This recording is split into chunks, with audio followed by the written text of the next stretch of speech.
Good afternoon, everyone. As you would all remember, last year we had many teacher turnovers and staff repositioning within our school, as well as an influx of suspensions and parent complaints. This consequently provided all staff members with a large amount of added stress and pressures. Since recently welcoming Mark, our new principal, he has made it a priority to ensure that staff turnover within the year is as minimal as possible, in hope that our processes and policies are implemented strongly and consistently across the school. With this in place, our executive team have made it a focus for 2019 to minimise the school suspension and parent complaint rates through the implementation of a school-wide discipline program based off the Positive Behaviour Interventions and Supports Framework, or more commonly known as Pbis.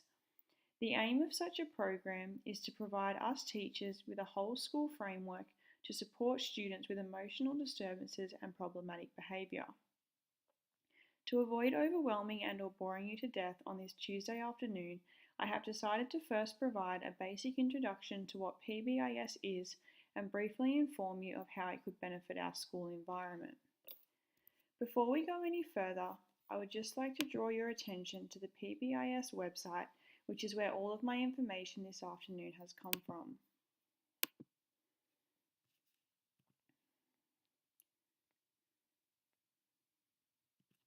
So where are we currently at? Typically, our school's disciplinary focus has been centred around consequences such as lunchtime detentions, head teacher and deputy referrals, and leading on to short and long-term suspensions. However, research states that heavy focus on reactive strategies is less effective in altering student behaviour, and focus should shift towards early interventions and proactive strategies. So by now, you're probably all thinking, what is a Positive Behaviour Interventions and Supports Framework, or Pbis? Pbis is a multifaceted framework that works by implementing behaviour support at a school-wide level.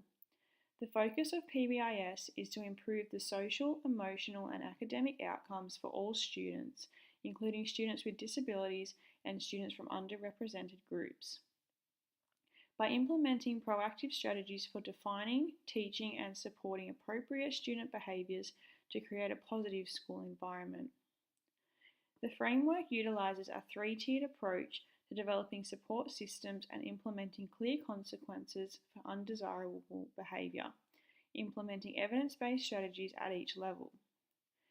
We have chosen to discuss the implementation of a program in line with Pbis as it is an evidence-based framework and is based on data-driven decision-making. As mentioned, Pbis utilises a three-tiered model to support student behaviour. Tier 1 is the first level of support and is referred to as primary preventions or universal interventions.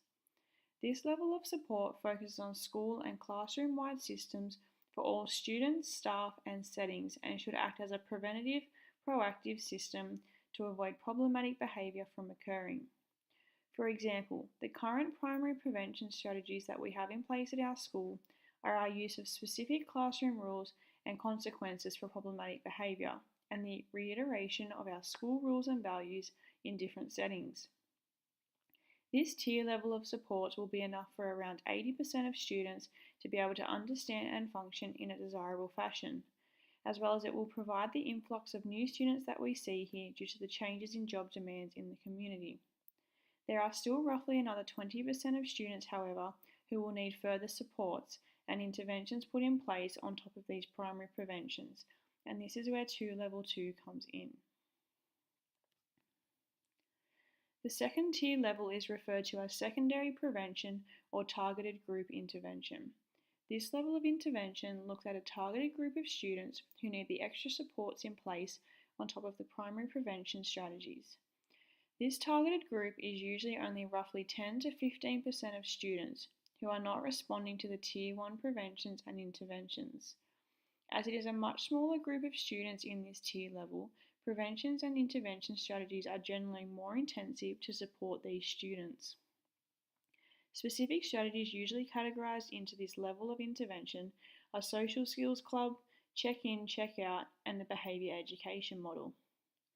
Within our school currently, the support that we have in place could be categorised as Tier Level 2 would be our coloured behaviour booklets that students get signed after every class when they have been flagged continuously on Central for negative behaviour entries.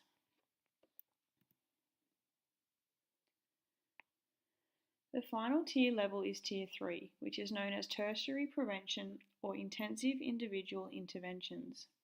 This level of intervention only applies to the 1 to 5% of students in any given school who present chronic, serious, challenging behaviours and need specialised support further than Tier 1 and Tier 2 strategies.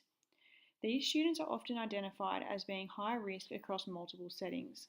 Examples of Tier 3 level supports are function-based behavioural interventions and individualised behaviour plans. Within our school currently, we have 10 students who have individualised behaviour plans, which is classified as a Tier 3 intervention strategy. Almost all of these students are in our support unit, however present in mainstream for PDHBE and their electives. These behavioural plans include the students' individual interests, strengths and challenges, as well as an escalation plan and support procedures and contacts if necessary.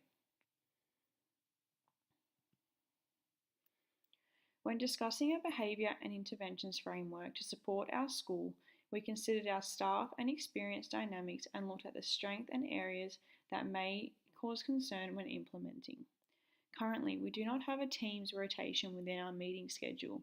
However, for successful implementation of a Pbis framework, it is crucial that we have a Pbis team that meet multiple times within the term. Ideally, this would include one member from each faculty who would then report any updated information or procedures back to their specific faculty. We also considered the experience levels of staff and their possible exposure to a Pbis framework at another school. When discussing this, we noted that it would be important for executive staff as well as others to undergo training in the area to build confidence around what the framework is and how it is best implemented. Well, that is all we have time for today. I thank you for giving me the time to update you on the processes that have been up for discussion within our executive meetings, and hope that you take this information and consider the possibility of implementing a Pbis framework into our school. I hope you have a great afternoon.